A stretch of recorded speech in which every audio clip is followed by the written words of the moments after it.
We have failed to worship. We don't have a scripture reading. Just as good, because I'm going to talk about it anyway. Matthew chapter 25. Go ahead and turn over there. Matthew chapter 25.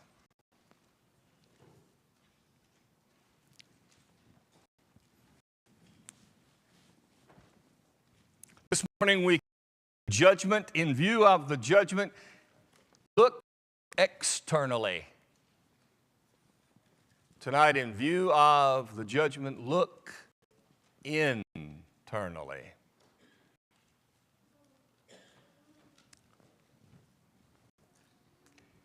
The haves and the have-nots. Now, you know what we mean in a general way by the haves and the have-nots. I just wanted to see what people said about it, and the first, references I found on the internet were to some television show called The Haves and the Have-Nots. I never heard of it, but apparently it's exactly what we think of. We think of people that have a lot of money and a lot of stuff, and people who don't have money and don't have stuff. They are the have and the have-nots. Well, that's not how God describes it. Now, it's right. What I just said is right. That's how we use it in our language, and that's okay. But I want you to notice who the haves and the have-nots are. In our scripture reading, Matthew 25, verse 29. For to everyone who has, more will be given, and he will have abundance.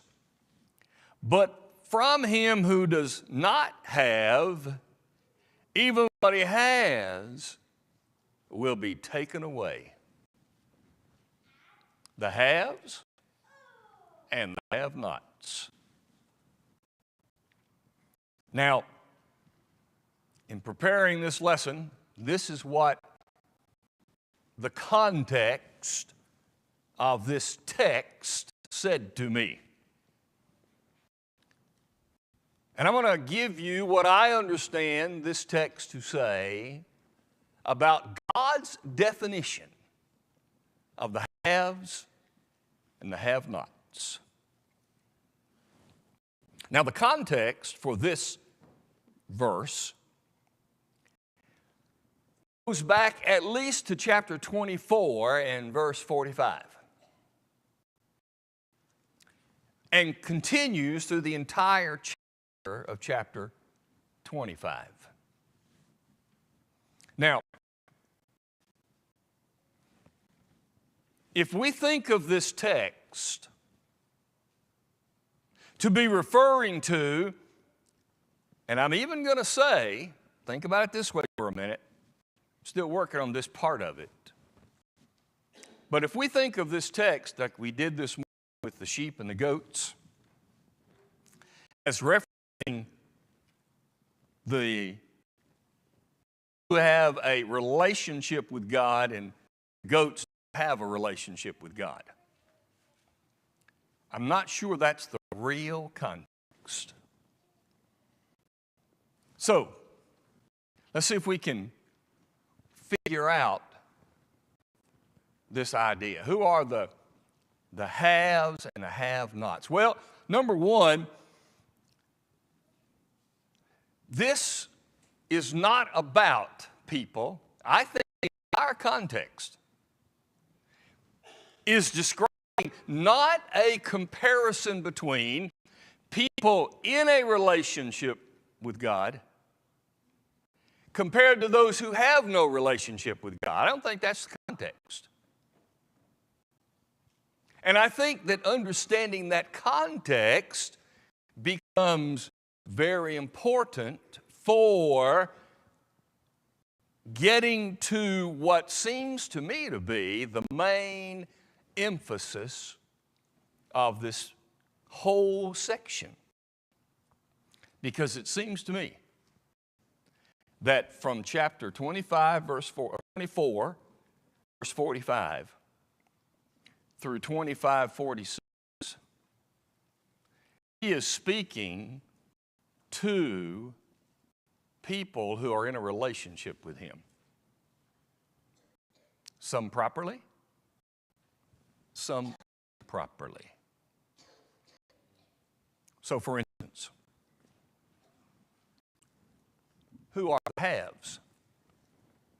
When if they're both in a relationship with Jesus. In other words, here's what I'm going to propose to you.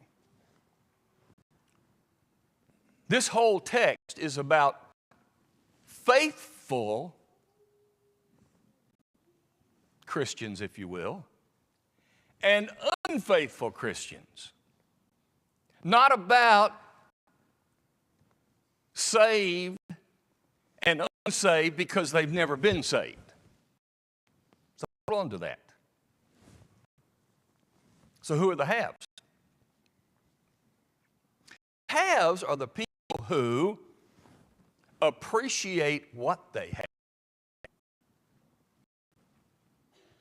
If you think about it, we're going to see it here in just a minute, in the three sections leading to the text from this morning. They appreciate what they have. Number two, they time compare what they have with what others have. So these faithful people are not, well, what I have of the Lord is what you have. I'm in a better relationship. They just don't spend time comparing. It's not their desire to do that. And number three, the haves possess it so well that they want more. They have it, but in their mind, they don't have enough. I want more. We're going to see that, my proposition. So then, who are the have-nots? The have-nots are people who have.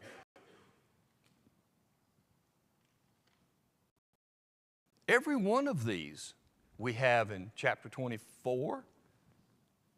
The servants. That's a relationship. We have the foolish virgins at the wedding feast. They have a relationship, which is why they're there.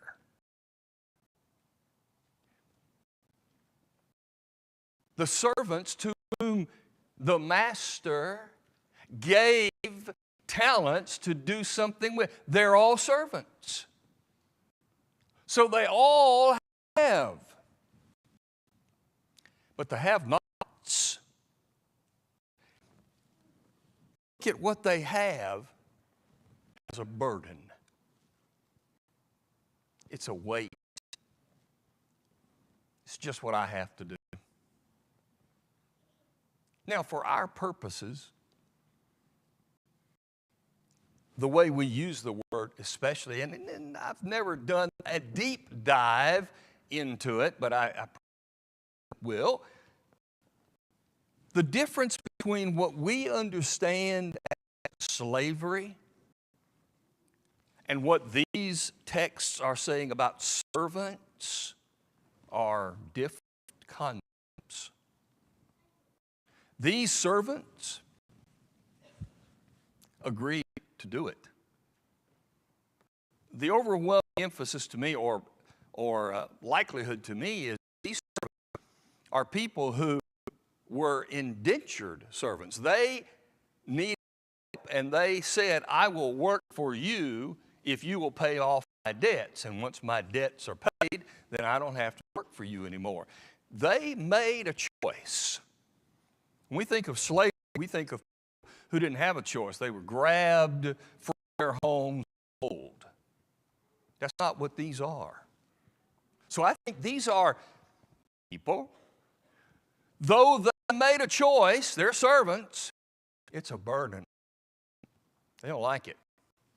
I just have to do it. Therefore, these are people who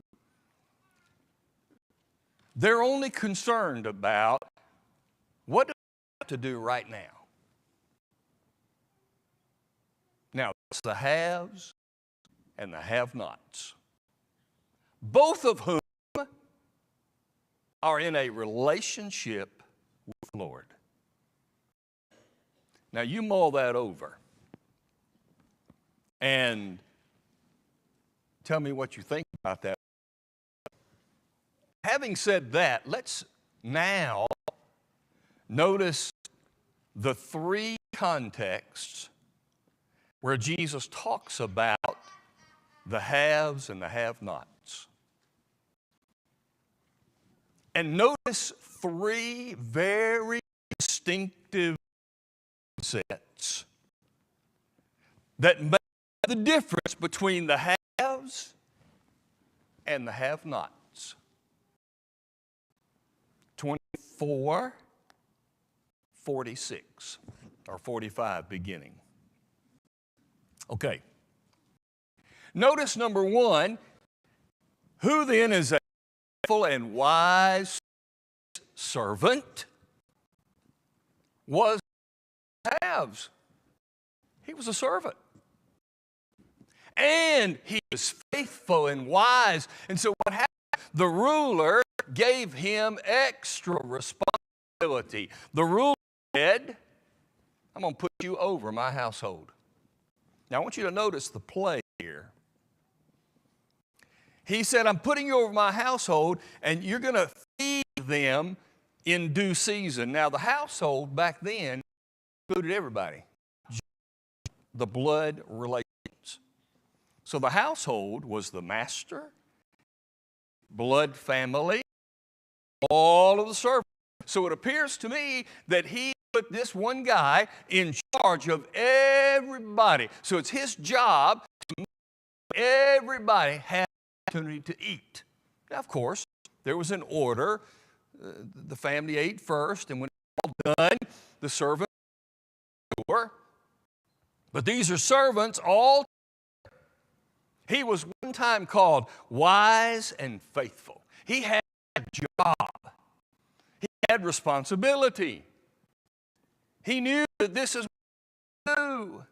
And apparently, he had been willing to do so. He said he was wise and faithful. What's that? But all of a sudden, something changed.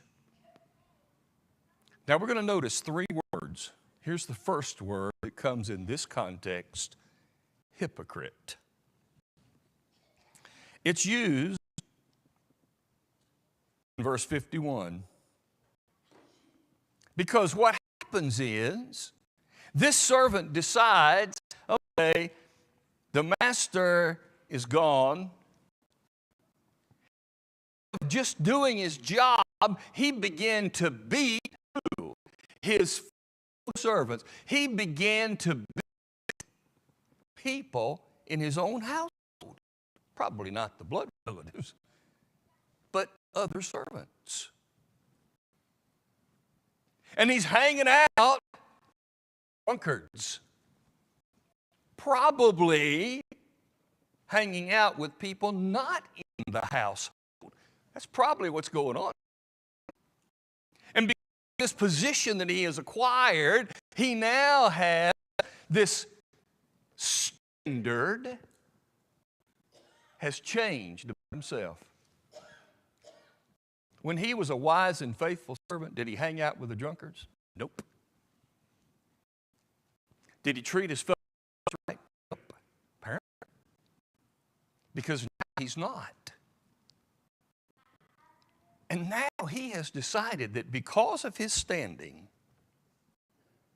the standards don't apply to him anymore. And he begins to treat his fellow servants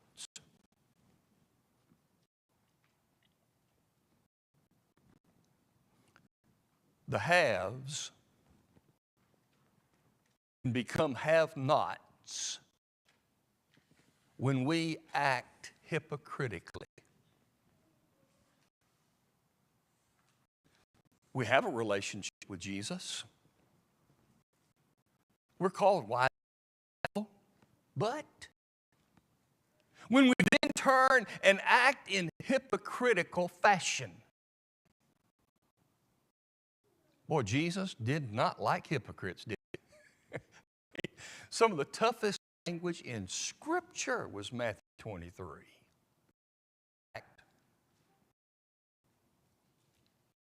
I wonder if Jesus preached on a Sunday morning,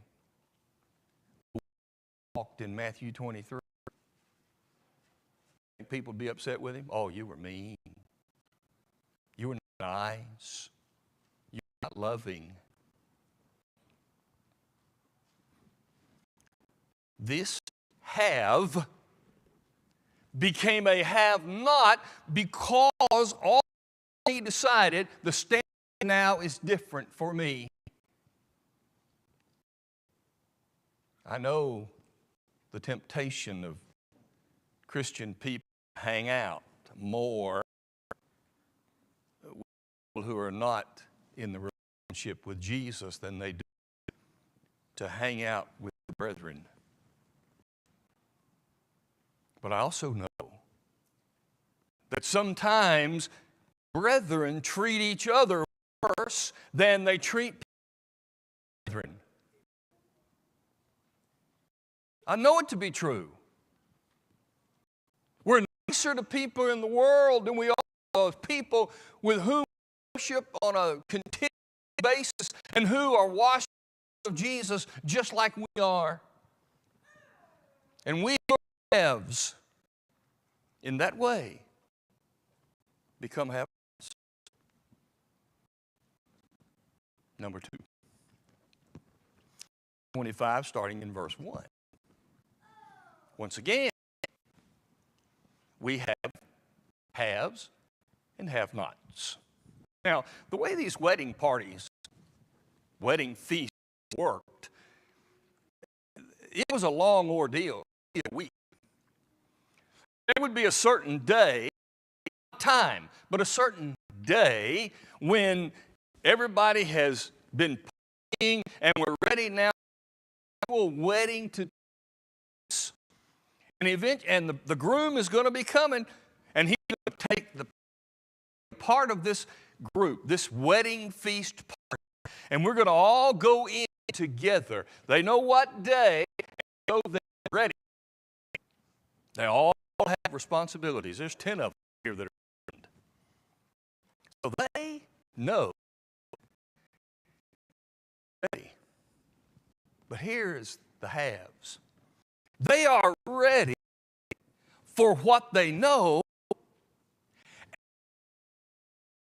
and know.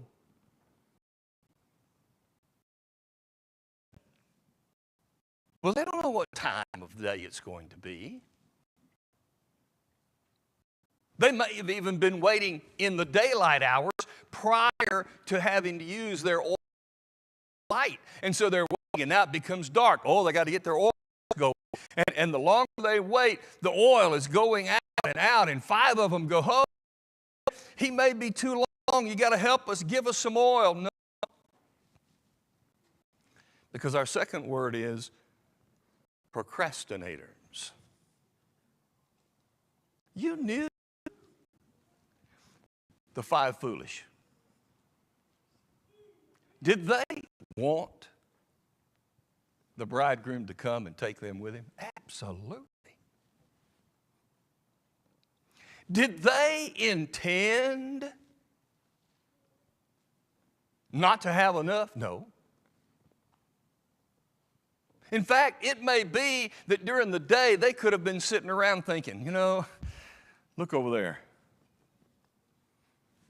Those 5 have extra supply of oil. We didn't do that. You know, we probably ought to go do that. Okay, we will. We will. Maybe he's going to come during the daytime and we'll be okay, so we'll just wait. And we'll get it, but it's coming somewhere. And now, too late. These are both haves. They're part of the invited wedding feast. But the have-nots are the haves who were only thinking about and prepared for what they knew. They weren't prepared for what they can't know.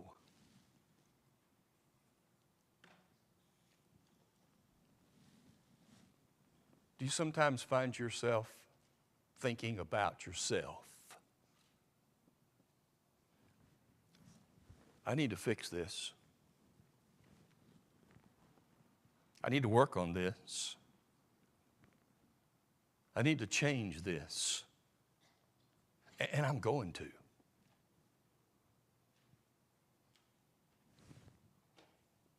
Have you had the same prayer about yourself for days, months? How about years?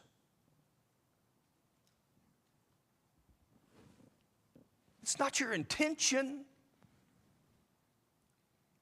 It's not a decision that says, no, I'm not going to do it now. You want to change, and I'm going to. My intention is. I told you my story of my friend. You probably have one too. Somebody whose intention was good, but they passed before they could fulfill their intention. The have-nots are haves who just wait too long. We're about to go into a new year. And by the end of January, we're all going to be just as tired of hearing about New Year's resolutions as I am tired of hearing about Christmas right now. Because that's every year how it happens, isn't it? And every year, I will, and in some form, you probably will too, make a resolution. Because every one of us wants to be better. Every one of us desires, but the have-nots never get around to it. Number three. Number three is, I said 3 words. Number 3 is 2 words, but they're so closely together that if you've seen the television commercial, I'm going to bundle them. So the 2 words is just 1 word. The fearful lazy. The master again of these servants. I am led to believe that these are servants like the ones in chapter 24, wise and faithful. If not, why then did he call them out and say, here's some stuff for you to take care of. Here are talents to take care of. He trusted them, did he not? I think so. So they had responsibility. They had a relationship. They knew what they needed to do. They agreed to do it. Oh, and guess what? Who are the haves? The haves protect what is not theirs. And that's good.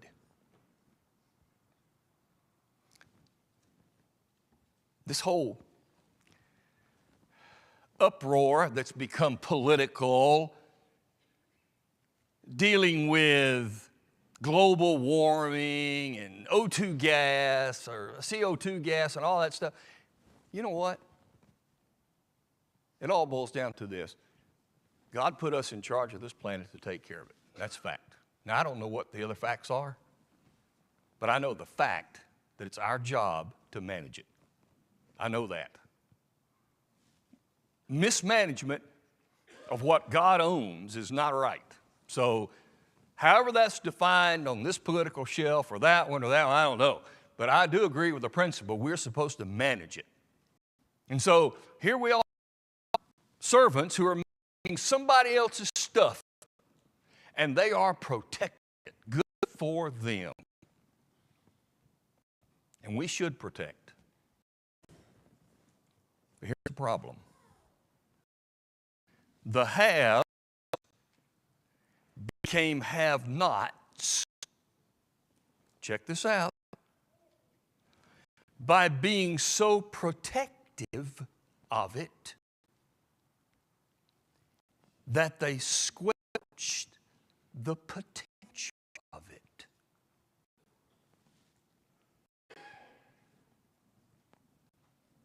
Two of them.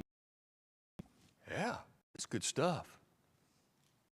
Just because they went out and earned more, doubled what they had, were they not protective of it? Of course they were.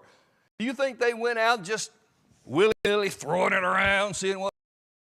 They were protecting it to gain more. What about the one that he did?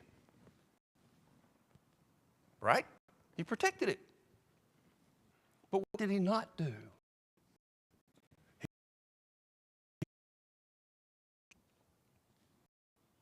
So who are the have-nots?